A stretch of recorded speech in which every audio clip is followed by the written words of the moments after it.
মুসলিমদের নিয়ে বিজেপি সরকারের ভয়ঙ্কর পরিকল্পনা ফাঁস করে দিল আব্বাস সিদ্দিকী। প্রতিটা হিন্দু মুসলিমদের এই ভিডিওটি অন্তত একবার হলেও দেখা উচিত। কি বলেছেন আব্বাস সিদ্দিকী জানতে হলে ভিডিওটি না টেনে পুরোপুরি দেখার অনুরোধ রইল। মুসলিমদের উন্নয়ন বলতে আব্বাস সিদ্দিকী আসলে কি বোঝাতে চায় তা নিয়ে ধোঁয়াশা রয়ে গেছে। প্রত্যেক ঈদের দিনই বর্তমান ক্ষমতাসীন দল তৃণমূলের মুখ্যমন্ত্রী রেড রোডে হওয়া মুসলমানদের বিশাল জামায়াতে অংশগ্রহণ করেন। আবার মমতার উপস্থিতিতে পশ্চিমবঙ্গে বড় বড় ইফতার পার্টিও হচ্ছে, যা আগে কখনো হতো না। এবার এই ব্যাপারে জবাব দিলেন আব্বাস সিদ্দিকী।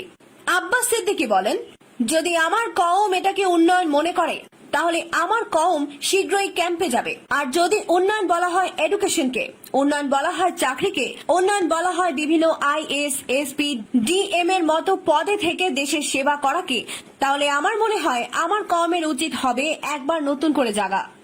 আব্বাস সিদ্দিকী এই কথাগুলো বললেই সবাই ভেবে নেয় বিজেপি চলে আসবে।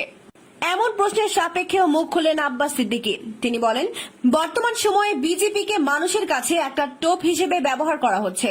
দ্বিতীয় নম্বর বিজেপি চলে আসবে, এটা তো ভুল। বিজেপি চলে এসেছে তো, 18টা এমপি হয়ে গেছে বিজেপির। এরা প্রকাশ্যে বলছে মুসলিমদের ঘাড়ে লাথি মেরে বের করে দেব। বিজেপি যদি বাংলায় না থাকে তাহলে এটা বলার সাহস কি করে পেল? 3 নম্বর কথা হলো, এক বিজেপি বলছে পুলিশের গলায় পাড়া দিয়ে গলিয়ে দেব আমরা ক্ষমতা এলে। ক্ষমতায় যদি না থাকে তাহলে এত বড় কথা বলল কি করে? তাকে কেউ তুলছে না কেন? 4 নম্বর কথা হলো, যাকে আমরা 211টি সিট দিয়েছি তিনি 211টা সিট নিয়েও বিজেপিকে রুখতে পারে নাই। তেনাকে আবার 7টা যদি দিয়ে দিই, তিনি একাই যদি বলে আমি দেশ চালাবো, আমাদের তো কোনো একটা জায়গায় ভয় হচ্ছে, হয়তো তিনি আর রুখতে পারবে না। আপনি পীরজাদা আব্বাস সিদ্দিকী ভাইজানকে সমর্থন করলে ইয়েস লিখে কমেন্ট করে দিন, আর আপনি পীরজাদা আব্বাস সিদ্দিকী ভাইজানকে সমর্থন না করলে নো লিখে কমেন্ট করে দিন। ভিডিওটিতে একটি লাইক দিন। পীরজাদা আব্বাস সিদ্দিকীকে সমর্থন করলে এই ভিডিওটি ফেসবুক, হোয়াটসঅ্যাপে যত পারেন শেয়ার করে দিন।